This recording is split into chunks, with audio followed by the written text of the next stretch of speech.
I'm very pleased to introduce and to pass the floor to the Commissioner for Climate Action and Energy in the European Commission, Miguel Arias Cañete, and as you know, he was before Minister in the Spanish government in charge of agriculture, food and environment, and he has been also in the past, during many years, member of the European Parliament. Miguel, please, you have the floor. Minister Rainisi Osola, Ministers, Vice President Šefčovič, dear Maros, Excellencies, distinguished guests, ladies and gentlemen. Vice President Šefčovič has set out a vision for the Energy Union. As Commissioner for Energy and Climate Action, I would like to outline in broad lines how I believe we can get there. Concrete details of how we will do it exactly will be precise in the work plan for the next 5 years, which will be attached to our Energy Union project. But first of all, I would like to stress the foundations for the work that we will be piloting over the next years, and that is the interests of European citizens, the right to have secure supplies of affordable, sustainable, competitive energy supplies, and an energy policy that is a driver for jobs and growth in Europe. European Union citizens continue to strongly support dealing with climate change. Our challenge is to craft an energy policy that will deliver a 40% CO2 reduction by 2030, but does so in a manner that becomes a motto for both competitiveness and energy security. This is far from simple, but I believe that with resolute action, the competitiveness, security, sustainability triangle can be achieved. Let me start with the challenge of energy security. Without decisive action, many member states will remain dependent on a single supplier that doesn't view the sale of gas as simply a commercial issue. Furthermore, the European Union will become more dependent on imports. For example, the 10 BCM delivered via the Southern Corridor at the end of the decade will be offset by declining domestic production, unless the European Union succeeds in developing shale gas. I therefore see the need for concrete action in a form that our citizens will immediately understand and appreciate. I believe that we must be serious about reducing our reliance on Russia, Gazprom being the only supplier holding a dominant position on the European Union markets. In addition to consolidating our relationship with our trusted partners such as Norway, we should increase imports from our suppliers and commit to build the infrastructure in the European Union to bring this gas where it is most needed. In particular, to ensure the rapid development of a liquid gas market and functioning gas hub in our eastern member states. But our energy security is not just about more diverse gas supplies. I therefore consider that we should propose a 10-point plan to deliver new European energy security strategy. First, revision of the regulations on security of supply of gas and electricity. We already have a very solid base to work, as has been shown in the way the European Union reacted to the Ukrainian crisis through a stress test, committing, for example, to rapidly ensure reverse flows to assist the most vulnerable countries. We can use the experience gained to make further progress for future. But we also have to accelerate on the PCIs and Connecting Europe facility using the Juncker investment plan and regional and structural funds. We have to make progress, ensuring that no part of the European Union remains isolated or vulnerable, and that all citizens benefit from a competitive market. We have the tools in place to make this happen, and we are determined that we do. We have to develop an European Union liquefied natural gas strategy, ensuring that existing terminals and those under construction provide the greatest possible benefit in terms of security and diversity of supplies, and thus competition, not just to the country where they are situated, but across the entire European Union. We have to accelerate progress on a Mediterranean gas hub and develop a strategic energy partnership with Algeria, but at the same time committing to the infrastructure that will connect this new liquid market to the rest of the European Union. We need a new strategic alliance with Turkey. This is central to our energy objectives, as Turkey will be a key gas transit route in the future. We have to strengthen, as it has been said, the energy community. We have made great progress bringing these countries into the heart of the European Union energy market, but we can do more in the benefit of all. We need a new strategic energy relationship with Ukraine, helping them to modernize their energy industry and become a source of investment for European Union companies. We need a new approach to speaking with one voice, with a greater level of ex-ante coordination on international energy issues. We have to ensure that Member States' agreements are compatible with European Union law, with a revision of the decision requiring their notification. And finally, we need a communication on promoting domestic resources, including progress on shale gas based on a European science and technology network on unconventional hydrocarbon extraction.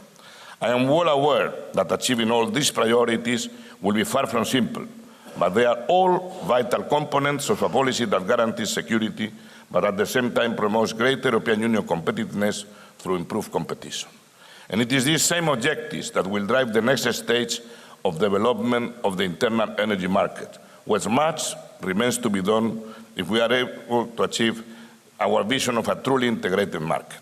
A citizen in one member state must be able to buy his or her electricity freely and simply from a company in another. Locally produced renewable energy must be incorporated easily and efficiently into the grid. Prices for citizens must be affordable and competitive, and efficient long-term investment signals that will encourage sustainable and competitive supplies must be allowed to develop. Whilst we have achieved much and we have strong foundations to build on, this vision of an internal energy market does not exist today, and without change, it will not happen tomorrow. We have to do many things. The first priority is to fully implement the third package. That's clear. Still, there are some countries that are lagging behind, and the Commission is highly committed to implement this third package. We have to adopt and implement all grid codes and put in place the necessary energy infrastructure. There is quite simply no justification for continued delay, and I will bring all community instruments to bear to quickly finalize this. All citizens must have a wider choice of suppliers, the chance of generating their own power, and robust consumer protection. In 21st century Europe, energy poverty is quite simple and acceptable. Member States should address it, with the Commission helping identify best practices. The Commission will adopt a strategy for this later in the year. Not least, the recent falls in oil prices will have an effect on gas prices, and we are already seeing the energy competitiveness gap with the United States falling. But these benefits must be passed on into citizens in terms of lower prices and jobs and growth. Third, regional initiatives can produce very quick results, acting as a stepping stone to a real European Union market characterized by deep harmonization, deep interoperability, and deep interconnectivity. These initiatives must develop in parallel and demonstrate important results by the end of the next year, with the Commission helping promote common approaches, best practice, and transparency. Last but not least, regional progress needs to be reflected in European Union-wide progress.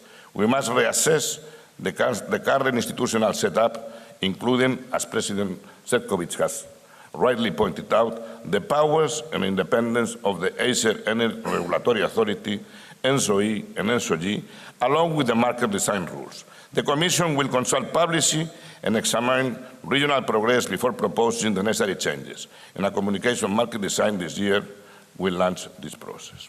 On renewable energy, President Juncker has set up the goal of becoming or remaining world leader.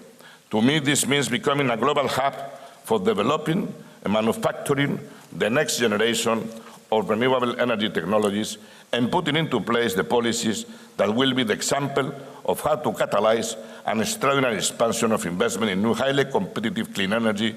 For this is what the 27th target by 2030 demands. We have made great progress towards meeting our 20% target by 2020, but we have also learned a great deal. We must put this knowledge to use, creating a single European Union market for renewable energy that is fully integrated with and competes freely in the overall electricity market. A renewable energy market that rewards innovation and promotes efficiency. Once again, it must be a driver of jobs, growth, innovation, and affordable and competitive electricity prices for our citizens, and it must make an important contribution to improving our energy security. The Commission thus will have to consult and propose a new renewable energy package. ETS, President Šefčovič has outlined its importance, will remain the major instrument helping the energy sector to decarbonize. Heads of state underlined the central role that ETS should continue to play as part of the 2030 package they adopted in October. We must readdress the imbalance on the common market urgently so as to have a current price level that makes a difference to investors. That is essential. The short-term job is to adopt the market stability reserve, and that, I hope, and with the help of the European Parliament, will happen in the coming months. The long-term job is to review the ETS, for which I will make proposal later this year, and it's my firm view that good and solid prices on the carbon market will improve the market position of renewables. By the way, the support for carbon prices is growing across the world. When I see what China is already doing and planning, I am impressed. The same goes for Korea or California. An international climate agreement in Paris later this year should only increase the spread of carbon pricing around the world. Moderation of demand and energy efficiency are, to my mind, the areas that merit our greatest determination at the European Union, national, regional, and individual level. It is true that energy we do not use is the cheapest, most sustainable, and most secure energy we have. The European Union is already a world leader here. Going forward, our energy policy should take efficiency first as its abiding motto.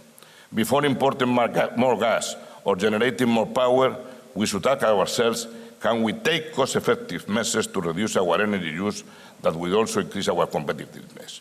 Our framework of product standards, labeling and building codes has become the global standard in energy efficiency and must remain so. Here again, I see the need for action. First, a revision of eco-design labeling buildings or energy efficiency directives, a new strategy on heating and cooling, and continued leadership on efficient vehicles, including promoting electromobility. Second, greater and more effective use of available funds, including the Juncker Investment Initiative and regional and structural funds. In this respect, the Commission will promote a Smart Cities and Communities initiative and use the Covenant of Mayors to its full potential. And finally, the European Union could do more to deliver all the potential benefits of improving the efficiency of buildings. Investments in insulation are amongst the most profitable for citizens and industry today. Most of the work here has to be done at national, regional, and local level, but the Commission can play a strong role creating the ideal framework for progress, with a particular focus on the poorest citizens in rented accommodation and those in energy poverty. Integral to achieving all our energy union objectives will be success in research. Without a leading edge in research and technology, we will not be the world leader in renewable energy. And furthermore, we will not deliver the energy-efficient homes that will empower our citizens as energy consumers, build truly smart cities, or maintain a leading position on more traditional energy technologies and efficient vehicles. That's why we need to act decisively in various fronts. First, we should renew efforts to build further on the successful strategic energy technology plan with a limited number of essential priorities and clear objectives to be achieved. It must deliver more results in bringing together European Union and Member State research along common goals together with industry. In this respect, the Commission will propose an upgraded strategic energy technology plan. We need to make up lost ground on energy storage, a vital element of tomorrow's energy system. And finally, industry consistently points out that it has more difficulty in the European Union industry than its competitors in accessing risk capital, particularly in areas like photovoltaic development. We cannot afford to lose this race, and the EIB, through the Juncker Investment Initiative, accepting levels of risk greater than the commercial banking sector, must support our industry and turn our leading position in renewable energy into growth and jobs. These are not simple solutions to achieve in practice, but the boldest and most important solutions rarely are. This brings me, in conclusion, to our work on governance. The European Union leaders have clearly recognized the need for a new governance system as the very foundation stone on which the energy union will stand.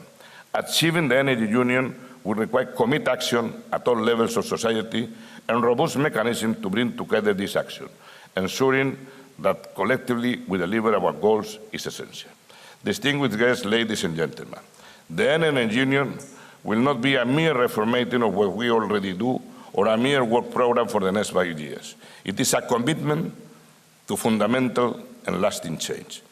We, the European Union, its member states, and regional and local communities must fundamentally change and improve how we work together if we are to meet the ever more pressing challenges that our citizens and industry wants us to address. Solidarity and collective action are principles that have underpinned our European project from the very outset. These same principles must guide us as we build our Energy Union together. Thank you very much.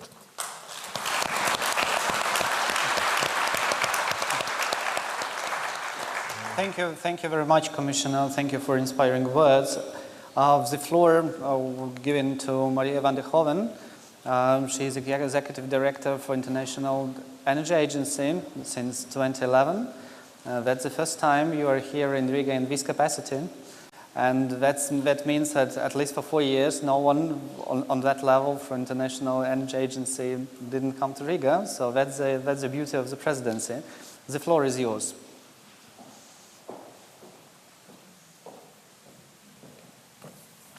Thank you very much for your kind introduction.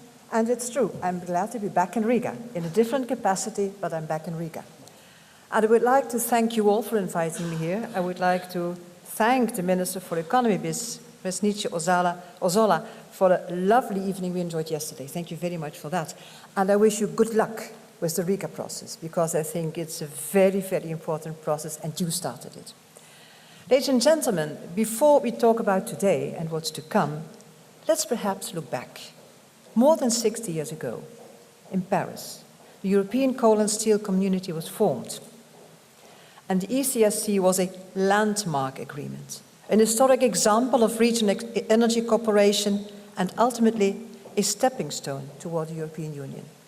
And today, that European Union of 28 member states looks to embark on another project of cooperation with the formation of an energy union. It's ambitious. And if done right, such a union could be enormously beneficial to the region in terms of boosting economic growth, promoting energy security, completing the internal market, and encouraging investment. However, dear friends, in terms of energy, it sometimes seems as if Europe is cooperating even less than ever. There is a need to diversify gas supply, and yet LNG terminals sit idle in Spain, as there is a lack of interconnections to take advantage of this capacity. There is a need for gas storage, something that Central Europe has invested in, and yet a lack of cross-border market integration.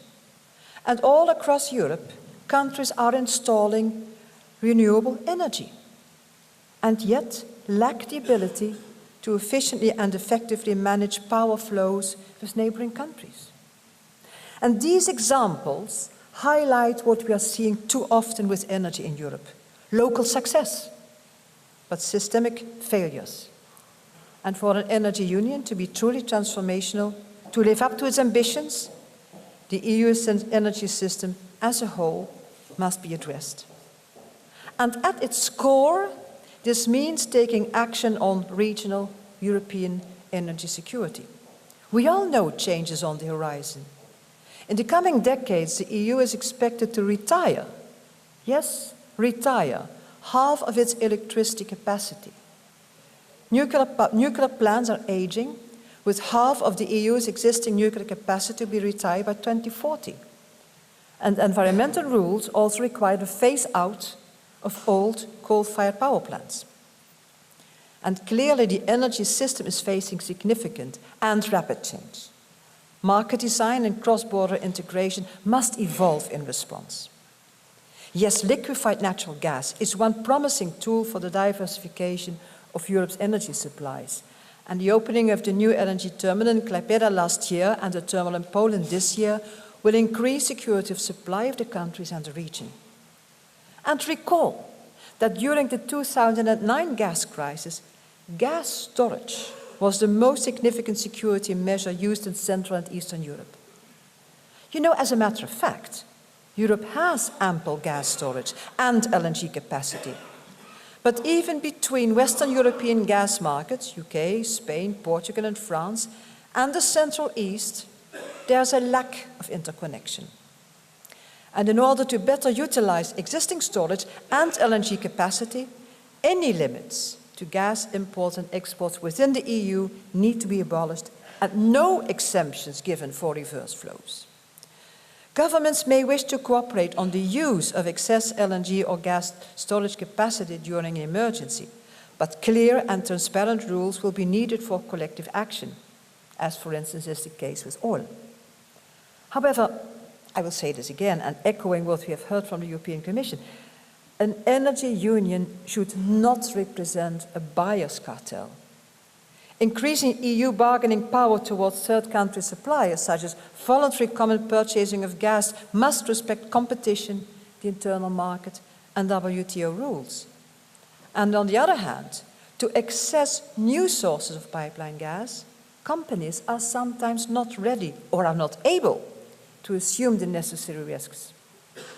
And in these cases, the EU should support private upstream and midstream investments outside of the EU. For instance, by the EIB through risk guarantees and by strong EU external trade and energy policy. The EU should also support more flexible and transparent energy markets, in Asia in particular, and enhance energy efficiency and low carbon deployment in the domestic economies of energy exporters. This can help to ensure LNG's contribution to global gas supply security, important for Europe as well. But perhaps, most importantly, renewables. Renewables will make a strong contribution to ensuring energy security. Since 2005, the increase in electricity from wind, solar and biopower has overcompensated the decrease of European gas production, and this will continue, at least to 2020. But Europe is losing its leadership in renewables to emerging economies, and achieving goals is by no means secured. For 2030, an EU-wide renewables target of at least 27% has been set, but no legal rules and no electricity market design are in place. And these rules are critical for boosting investment in all low-carbon technologies. And I strongly welcome the review of the EIB funding in support of no-regret infrastructure for low-carbon energy technologies and the further increase in the EIB's capital suggested by Jean-Claude Juncker. Ladies and gentlemen, there is momentum today for coordination and cooperation in Europe on energy and climate change policies. And the Energy Union, it presents a tremendous opportunity. So policymakers should seize the chance to make meaningful changes to the way we produce, use and price energy. Vision, leadership, decisive action on the realities of the Energy Union is what is needed to take advantage of this opportunity. And ambition, that's laudable. But action is what will make the difference. Thank you for your attention.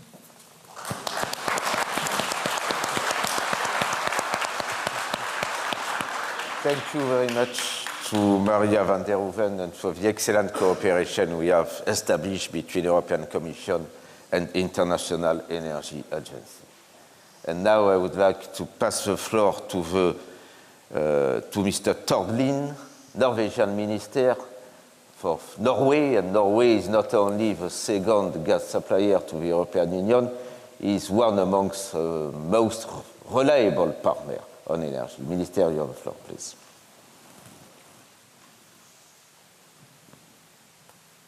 Thank you, Vice President, Commissioner, colleagues, ladies and gentlemen. I am very pleased to have the opportunity to share with you the Norwegian views on the Energy Union. This morning I submitted a position paper to Vice President Šefčovič, and I will now briefly mention a few key points from our side.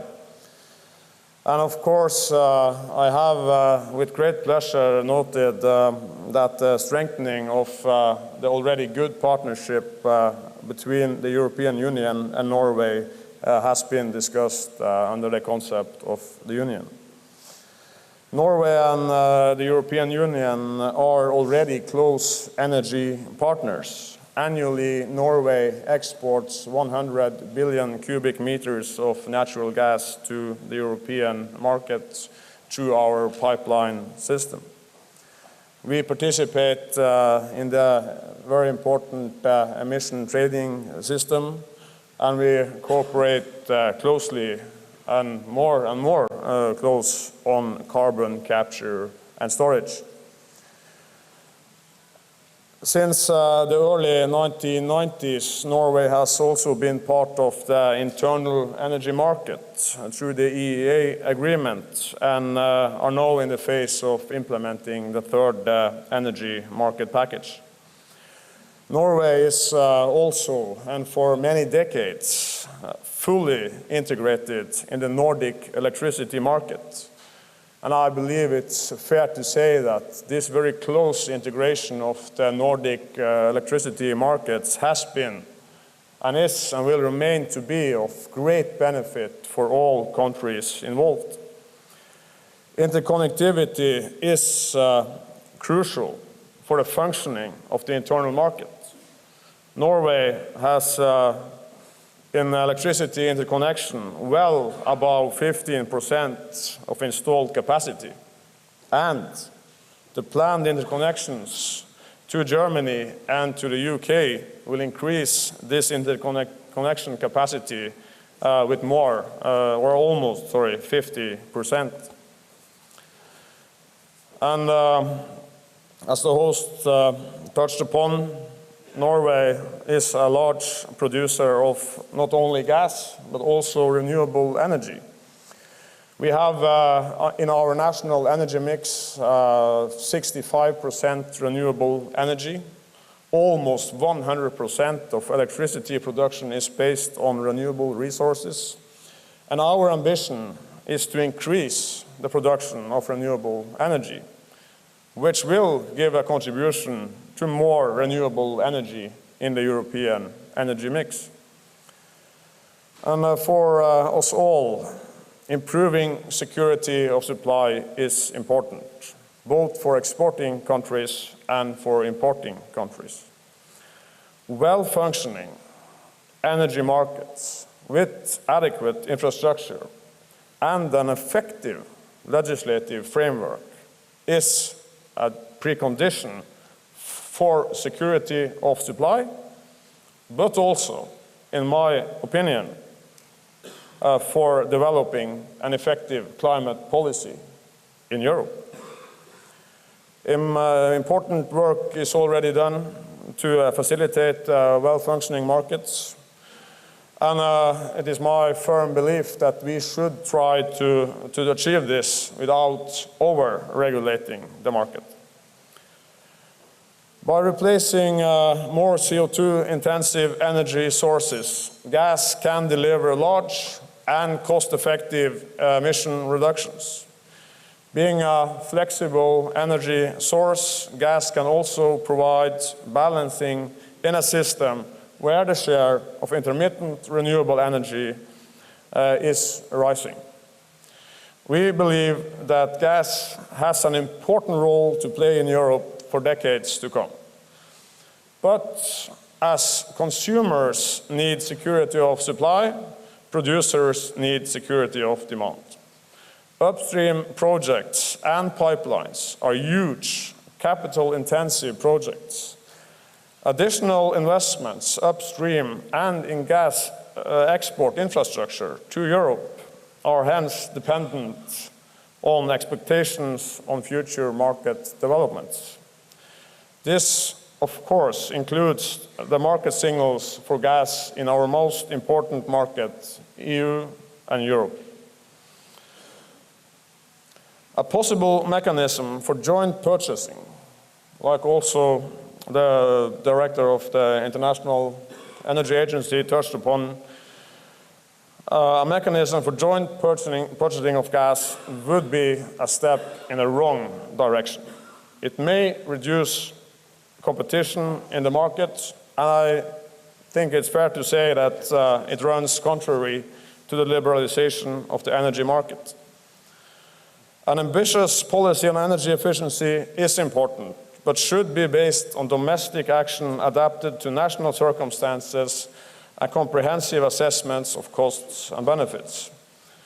A new governance system is discussed as a follow-up to the climate and energy framework towards 2030. Norway thinks that reporting systems should have a light touch and should not employ heavy administrative burdens. Research and innovation is essential to reduce costs and bring to the market innovative technologies that will enable the transition to a secure and competitive low-emission system. Norway looks forward to work together with the European Union within the framework of Horizon 2020 also on energy issues. Carbon capture and storage should have a prominent role in the energy union. There is a need to develop a European CCS strategy to enable commercial development of CCS, both for the power sector and for the industry. Finally, ladies and gentlemen, but not least, on the decarbonization topic, our main view is that the European emissions trading system is a cornerstone in the climate policy of the European Union and of Norway. The cap must be sufficiently tight and predictable to bring about an efficient transition to a low-emission future. I'm looking forward to participate in this very important debate on the energy union and the choices of energy policies in Europe ahead of us, both here today and in the coming months. And allow me, ladies and gentlemen, to assure you, Norway is and will remain to be an energy partner of the European Union. Thank you. Thank you, Minister. Thank you very much for very precise points. I would give the floor to Robin Dunnigan, splendid professional with a splendid career, and we are delighted to have you in Riga, to have your speech, and definitely we are all curious to know what the United States think about, what the partner are you looking when you're looking to our side, what are you expecting from us? So the floor is yours.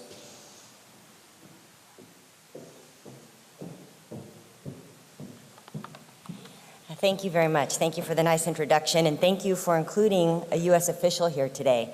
And why is a U.S. official at a European Energy Union conference? And I think the real fundamental fact here, and something that we have said over and over again, is that European energy security is absolutely fundamental to the United States' national security and to our foreign policy. It's one of the reasons why over the last year you've seen President Obama, Vice President Biden, Secretary of State John Kerry, Secretary of Energy Moniz in Europe talking about European energy security and how we can work together to help achieve some of the goals that the European Union has. One of the very first official events we did with the new European Commission was a US-EU Energy Council meeting in December, where Vice President Šefčovič, Commissioner Cañete, Director General Ristori, myself, John Kerry, we all participated in talking about exactly some of the issues that the Energy Union is trying to achieve. We talked about how we can work together and share not only our diplomatic engagement, but our best practices, research and technology to achieve some of these goals. I think it's important in this context to step back a little bit and talk about the global context in which we're having these conversations. It's really a transformative time in the energy picture. It's transformative in sense of supply. You know, starting with the United States, what's happening with our gas and oil production over the last 5 years, it's really been quite incredible. But we're not the only country with new gas supplies coming online. New finds in Cyprus, off the coast of East Africa, in Australia.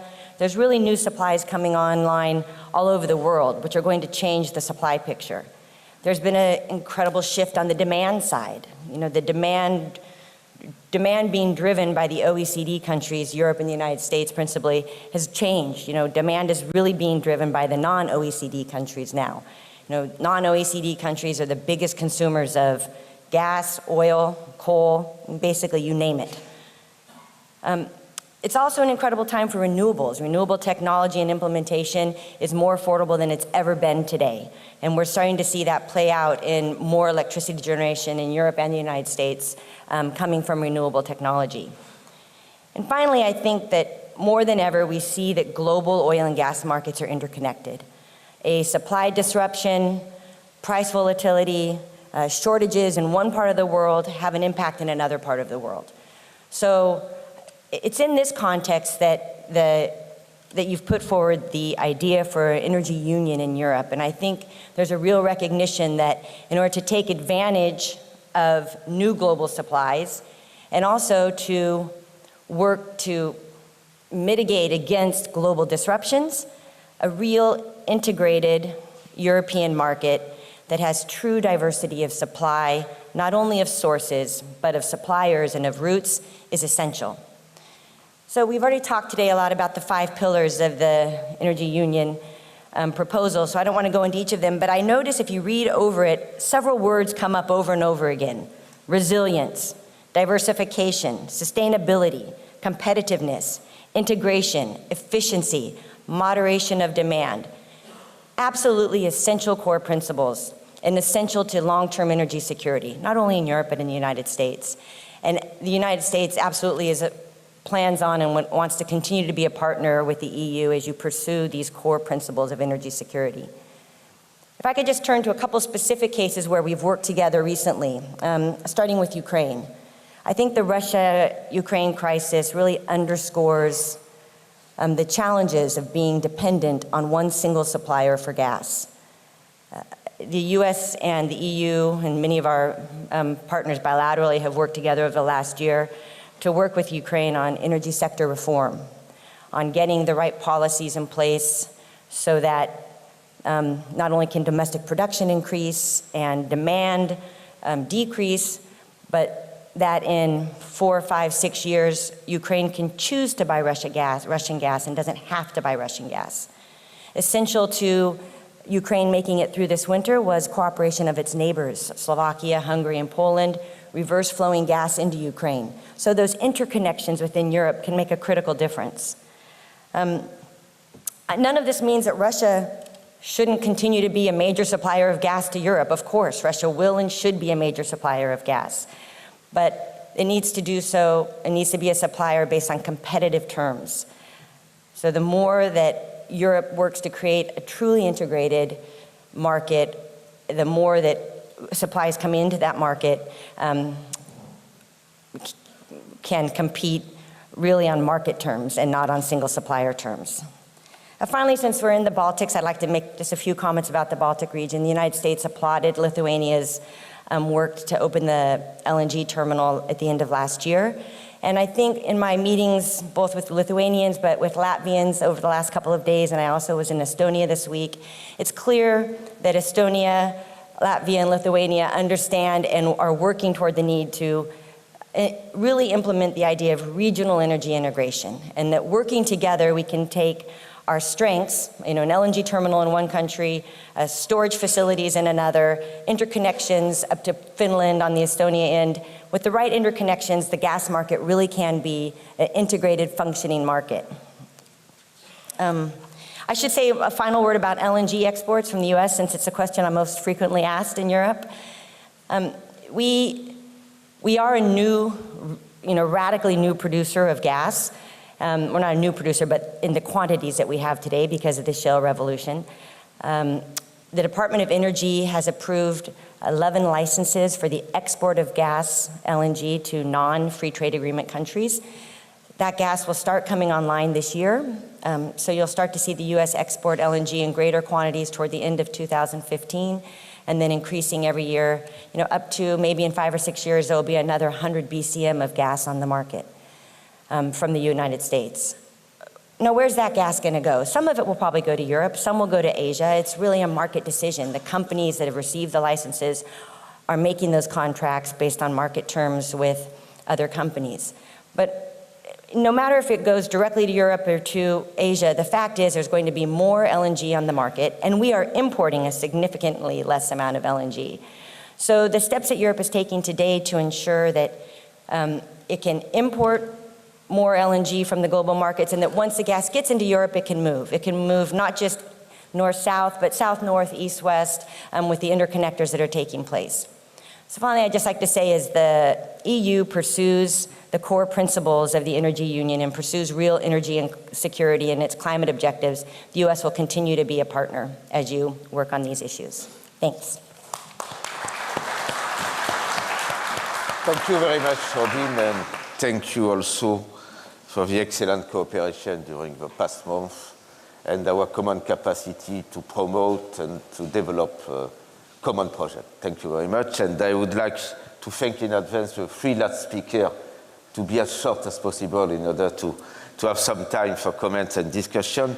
And I pass immediately the ball to you, Jean-Arnold Vinois. He is representing today Jacques Delors Institute, not Europe, but he has been during many years official in our DG Energy. Please.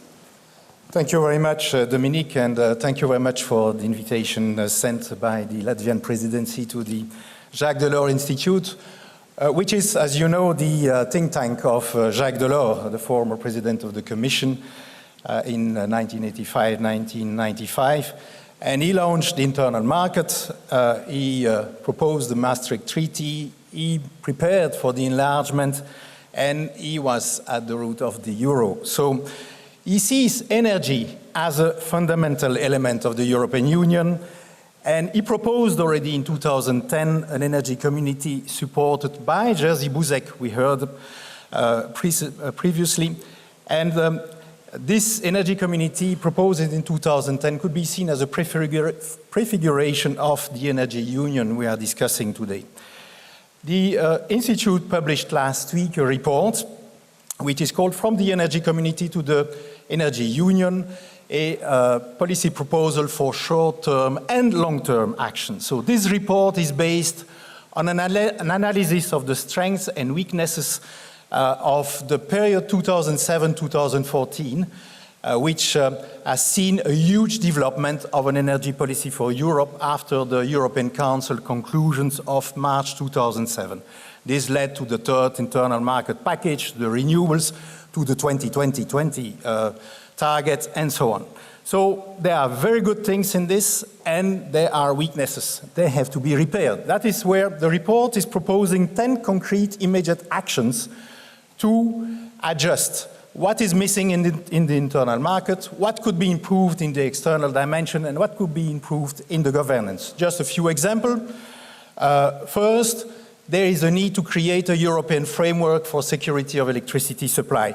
This is very important. There is one for gas, it is missing for electricity. And I think it would solve a lot of problems we see at the moment with the national interventions, which are usually based on a concern about security of supply. Another one is to enable the operational coordination of electricity flows at regional European level by TSOs. I think this is feasible, and that would change also a lot, especially with all the injection of renewables we see. Then there is surely a huge room to improve regional cooperation. BEMIP is a good example, Nord Pool, which has been mentioned by the Norwegian minister. I think there are examples which could be followed in other parts of the Union and which could be very promising. So, but we are going beyond in our report just adjusting the present energy policy.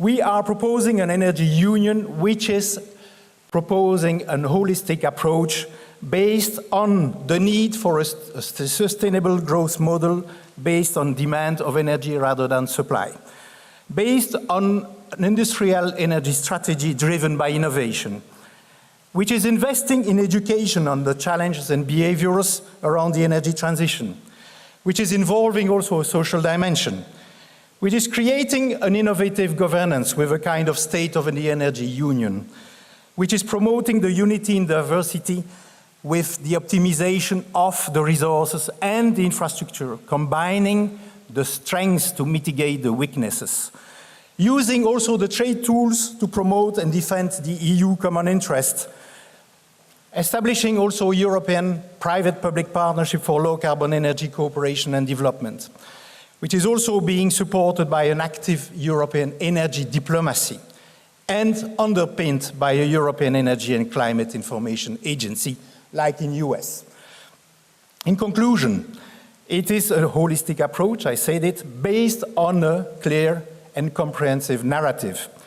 It is to end the silo mentalities which is dominating the energy debate too often, which does not require any change in the treaties. This is very important. Which does not impose a European energy mix, but which aims at combining strengths to mitigate weaknesses. It's time to decide. There is no crisis needed. It's a matter of anticipation. It is a matter of political will of the member states and the leading role of the Commission. The political guidelines of President Juncker are very clear about this and very encouraging. So read the foreword of Jacques Delors, of our report. Everything is there. It's competition that stimulates, cooperation that unites, and solidarity, which is making us strong and a true European Union with the Energy Union. Thank you very much.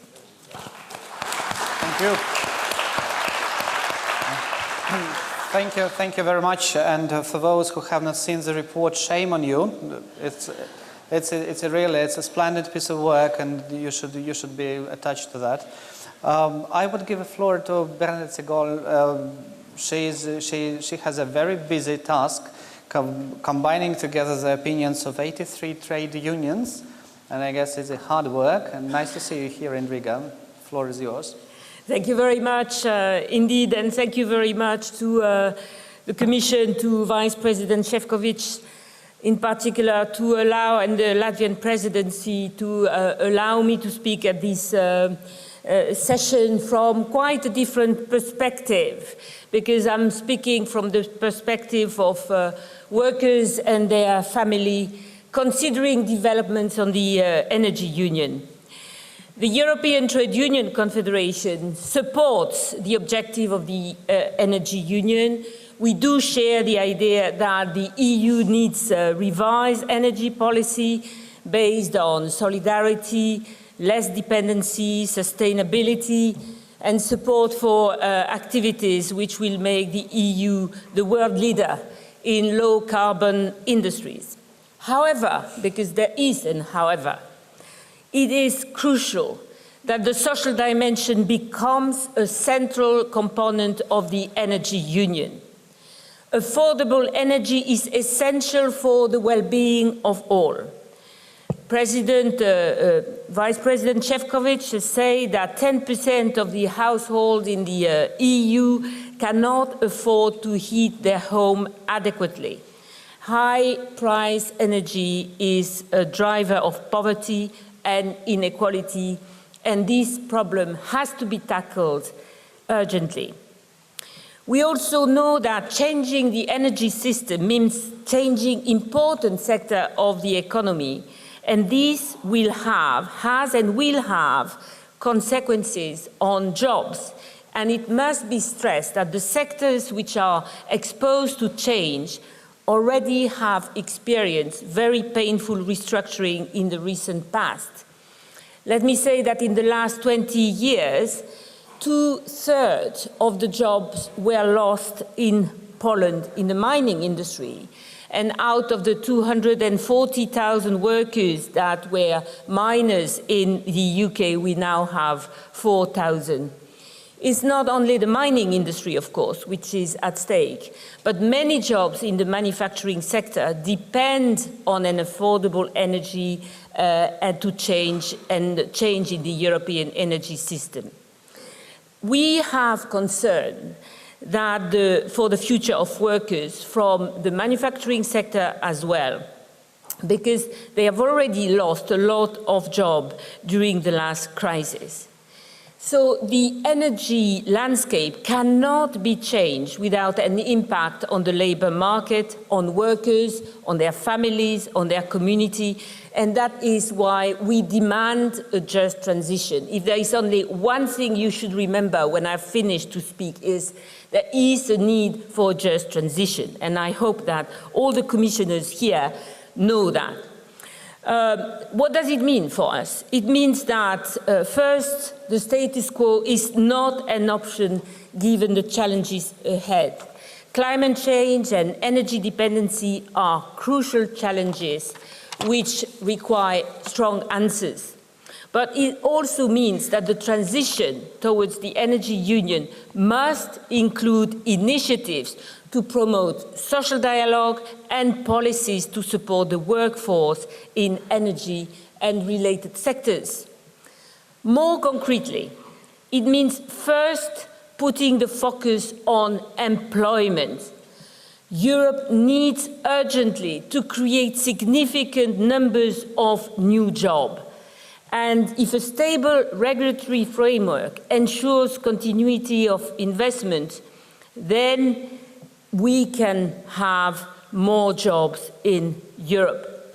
We have certain figures according to which there could be more jobs, and for each million euro of public investment in energy efficiency, up to 170 jobs could be created. I have more figures, but I've been asked to be short. Quality jobs can and must be created in many other sectors through domestic investment in low-carbon technologies and infrastructures, and through R&D and innovation. And in that perspective, low carbon capture and storage will certainly have a key role to play. But the employment we are promoting is quality employment. Quality employment is not sufficiently assessed currently, and we do not have adequate statistics on the type of jobs which are created. We only know through contacts in the trade union movement that too often jobs created in the green emerging sectors are precarious and low pay. We have a publication of the German trade union IG Metall, which reports that gross wages in the renewable sector is 900 euro lower than in manufacturing sectors covered by the proper collective agreements. So we don't want precarious jobs to be the characteristic of renewable energies and the green sector. We want to make the green economy desirable to all, and green jobs should not mean bad jobs. But just transition also means participation. The scale of change necessary to build a true energy union demands strong engagement from all parts of the European society. Social dialogue, negotiation, participation are fundamental values and tools of our society. And workers themselves have a role to play in greening their workplace, and they must be allowed to participate and anticipate the changes that could impact them. Active education and training, skill strategies are also fundamental in the transition to a low-carbon economy, and we are far from having the good initiatives on that. We insist that labour rights, public policies should provide a safety net through active labour market policies. Strong social protection and support measures are crucial for just transition. In conclusion, I would say that short-termism, selfishness never provide the right answer. And for the European Trade Union Confederation, building a common vision based on solidarity and trust is the successful way for us and for the workers and for the public. This is also true for energy. We stand ready to contribute to make the energy union a success for the EU and for its workers. Thank you very much. Thank you, Madam, for your clear message on behalf of ETUC. And I pass directly the floor to you, to Mr. Sandroy Rarain, the representative of European Investment Bank. And this is important at a time, as you know, the European Commission and the EIB have decided to significantly increase their cooperation, in particular in the context of European Fund for Strategic Investment. You have the floor, please. Thank you, Mr. Director General. Excellencies, ladies and gentlemen, I'd like to thank firstly the Latvian Presidency for inviting the European Investment Bank to participate at this conference, which allows for the sharing of views regarding critical next steps in the EU energy landscape. Panelists have already mentioned the EIB, and I hope to give some flavor, but also keep it short to allow time for debate. I'll cover the EIB's long-standing role in EU energy investments, the EIB and the Energy Union, and the EIB and the Juncker Plan. Firstly, the EIB is the European Union's bank, and its shareholders are EU member states. The bank therefore exists primarily to support quality projects in member states, and this is very important to realize. The bank is a major funder of energy projects, which account annually for about 15% of the bank's total lending. The bank's total lending annually is in the region of 70 to 75 billion euros a year. For the period 2007 to 2013, the EIB lending to energy represented 83 billion euros, of which 45% was for renewable energy and energy efficiency projects, including some pioneering renewable energy, such as offshore wind and concentrated solar. 40% was for energy networks, including many 10E projects. And if we're in the region, I can mention the funding of the Polish LNG terminal, also the Lithuanian LNG terminal, and just in December, the board of the bank approved a first loan in the Ukrainian gas sector to rehabilitate one of the key transit lines, but also make it possible to use it in reverse flow situations.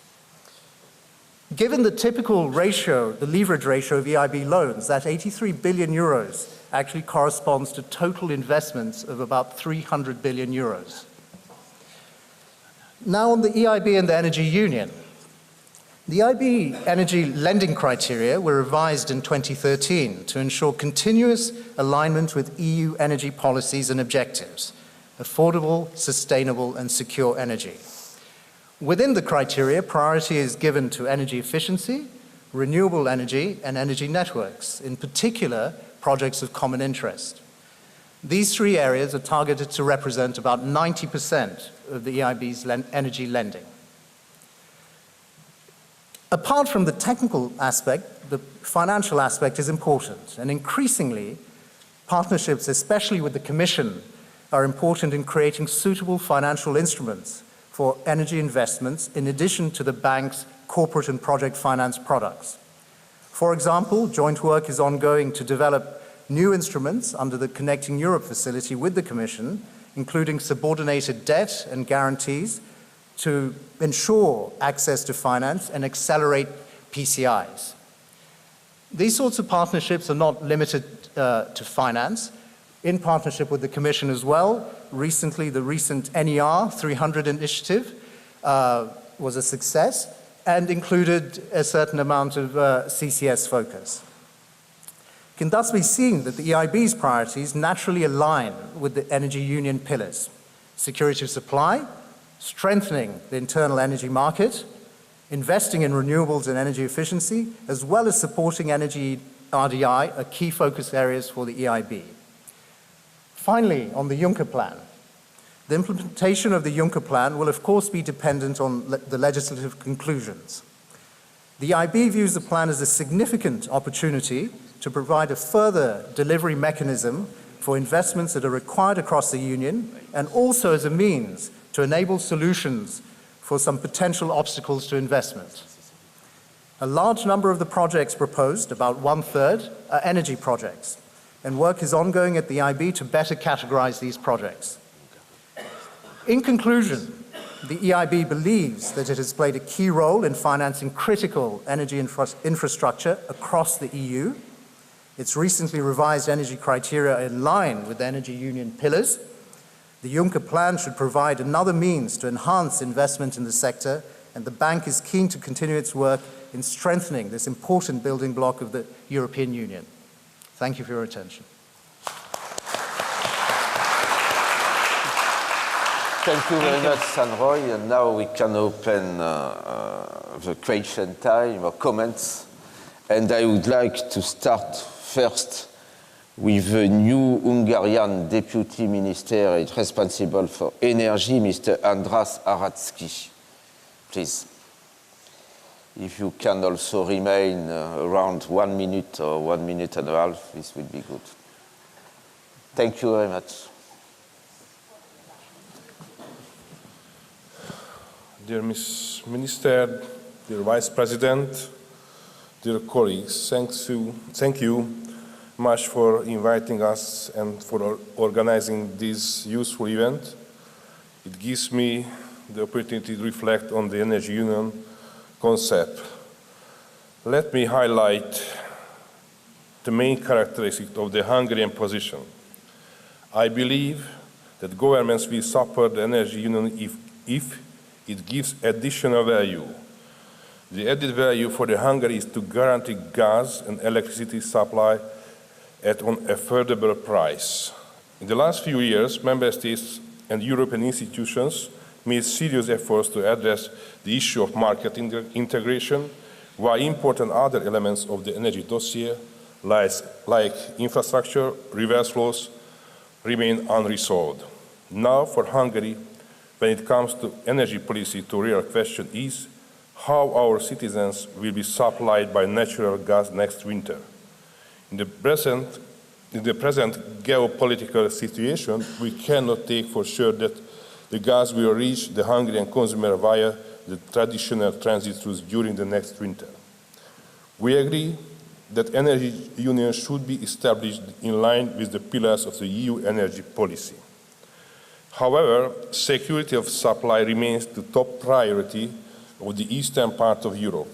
In our view, the central element of the European energy policy should not be able to replace one-in-one and existing energy sources, dependence with other dependencies, but to generate competition among existing and future suppliers.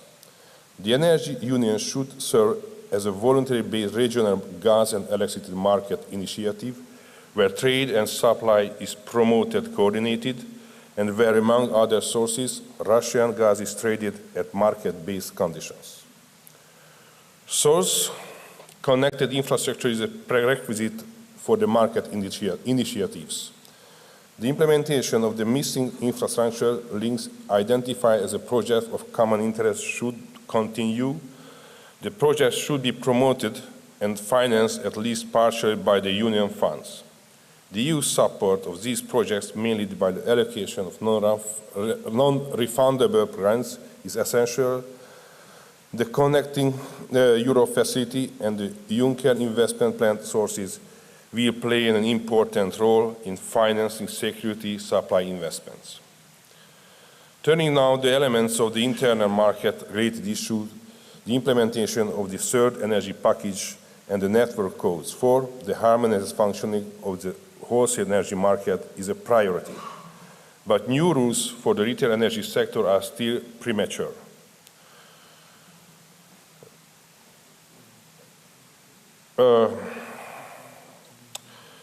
The climate and energy For decarbonization, we believe that all low-carbon indigenous sources can contribute to transition to low-carbon economy. We support a technology-neutral approach. Nuclear energy has an important role to reduce emissions, and through the diversification of the energy mix, it improves energy security.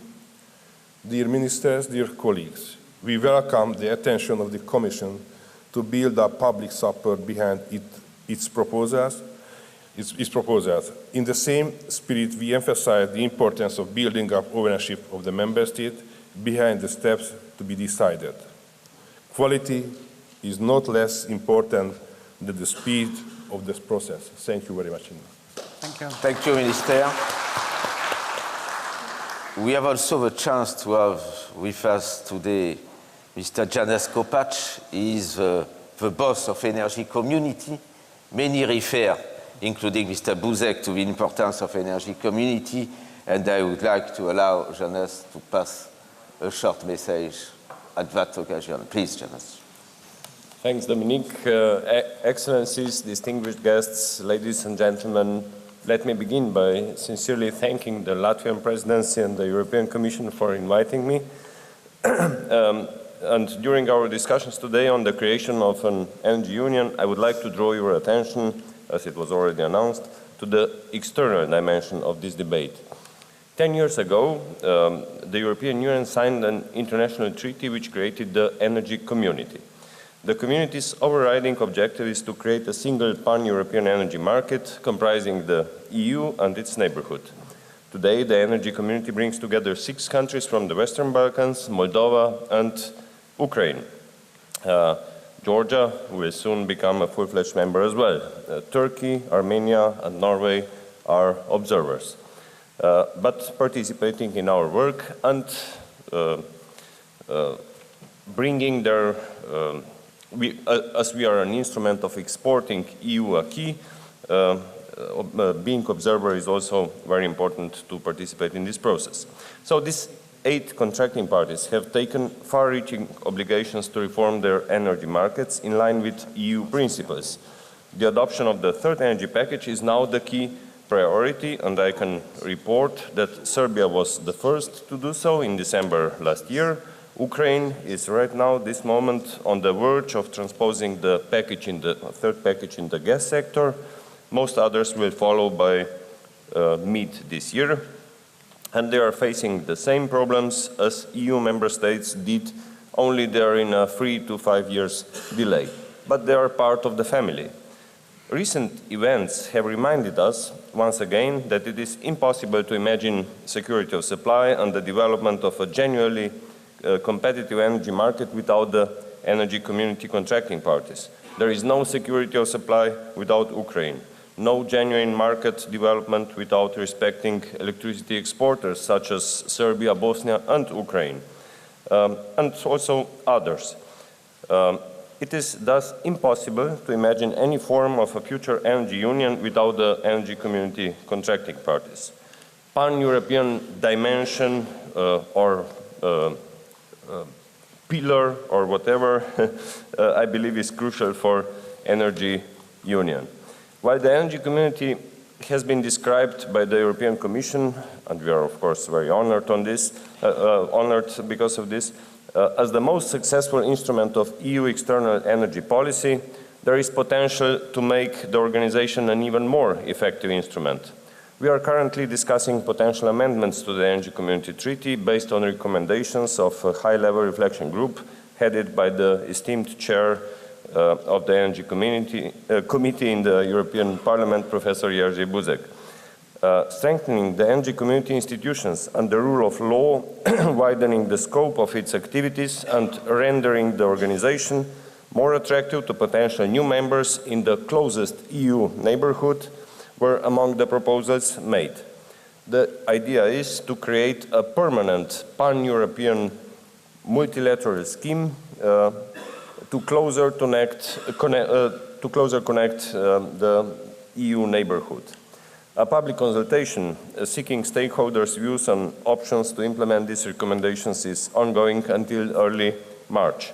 As the position of the EU will be decisive, I would like to use this opportunity to encourage you to support these ambitious proposals and to upgrade the future energy community as an integral part, or as I said, pillar or dimension of the energy union. And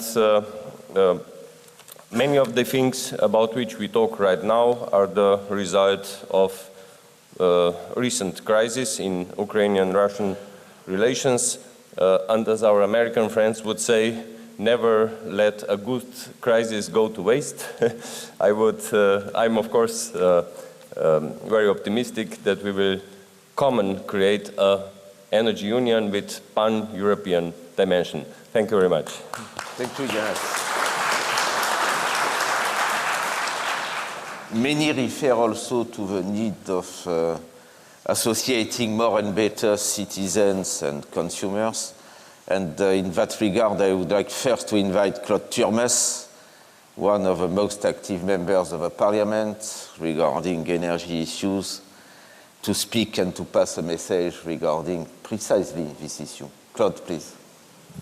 Thank you very much. And I think we have a lively debate, of course, also in Brussels. Our message from the Parliament is no energy union without the European Parliament.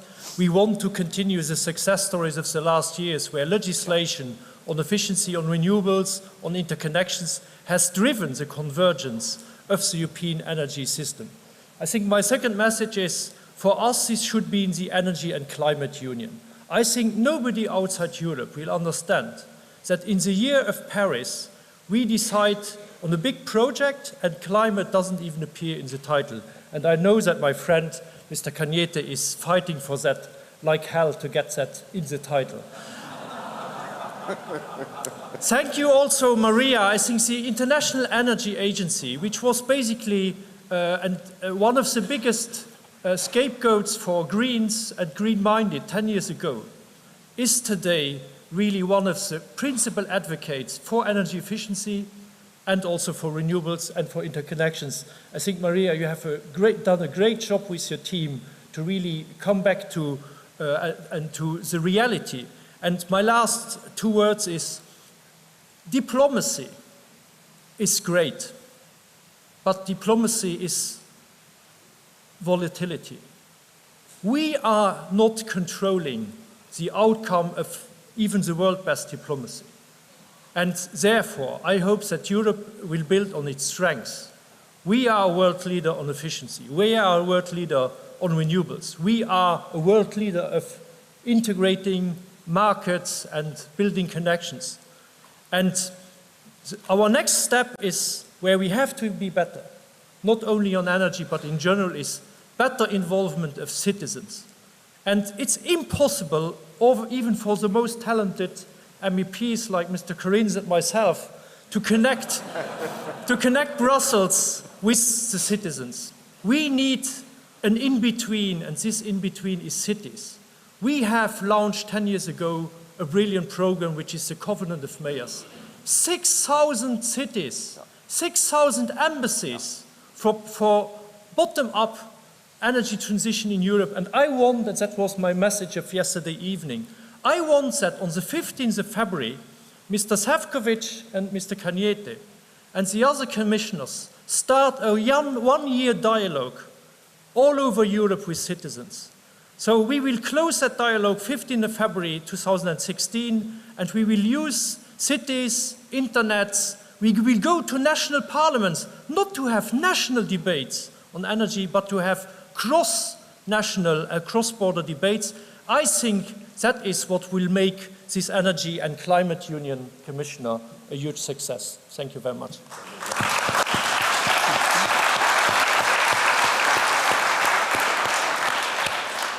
Thank you, Claude. And to prolong what you said, we have also the chance to have with us possibly the stronger consumer voice, if I can say that, with Monique Goyens. She is the Director General of BUC, representing 40 independent national consumer associations in 31 European countries. And I'm very pleased to pass the floor to you, Monique.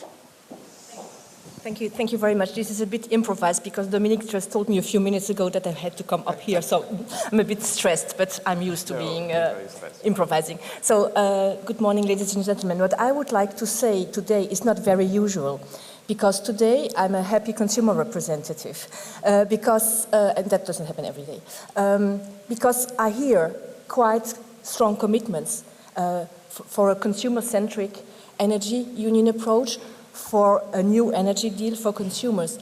And I see that there is some acknowledgement, and we have been working hard the last years to achieve this, that consumers are needed to drive the energy market. They are partners of the energy markets, but they are also needed to, if you really want to achieve energy efficiency, energy security, through the smart technologies, to the smart grids, you need also consumers to change their consumption patterns. So I really welcome this very important step. But I would like to warn you, I never stay happy very long, because there is a second step to undertake, is when you speak about the consumer-centric approach, you have now to engage with consumers. I'm not an energy expert, but I'm a consumer expert. I can assure you, and many of you know that in this room, it's very difficult to engage consumers into energy, into changing consumption patterns. And there you really need to reach out to consumers and to to not only tell them that it's important, because that won't fly. You need to incentivize them in the strongest way possible in order for them to participate in this new deal for energy union. And we as consumer organizations and my members and the network that we represent would be very happy to help out in achieving an energy efficient energy union. Thank you very much.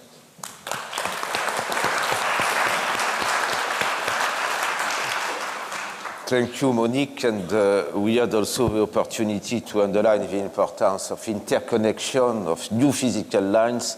We have with us André Merlin. He is one of the well-recognized personalities in this field. He has been the president of the international network in that regard. He is still active in different fields, in particular Mediterranean area. And I'm very pleased to pass the floor to you, André. Well, thank you very much, Dominique, and could give me the opportunity to speak in front of Vice President Šefčovič and Commissioner Arias Cañete. I want to emphasize the strategic role of European large energy grids, both gas and power. I think more interconnectors means more solidarity, it was said this morning, more security of supply, more efficiency, not only from the point of view of economy, but also from a point of view of environment, and also more flexibility. It allows the better integration of renewables, in particular due to the variability of such energy.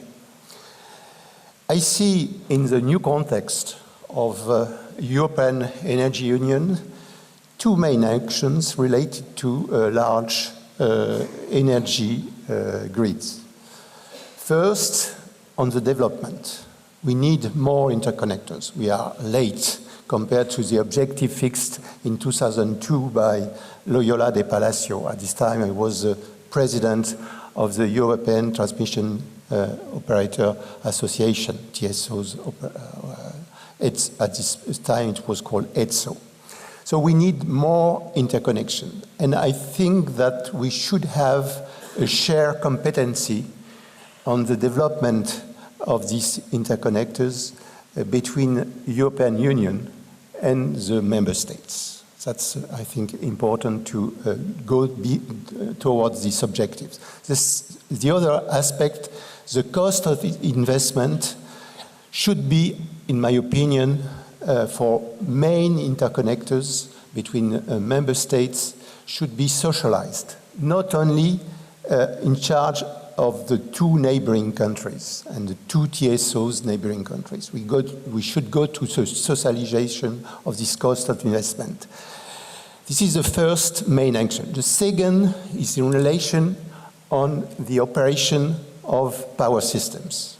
I fully agree with one of the proposals of the Delors Institute. We have a very good cooperation between the TSOs in relation with the regulators through ACERs. But with the objective we have, in particular with renewables, with 27% of renewables in 2030, we need more than cooperation. We need coordination.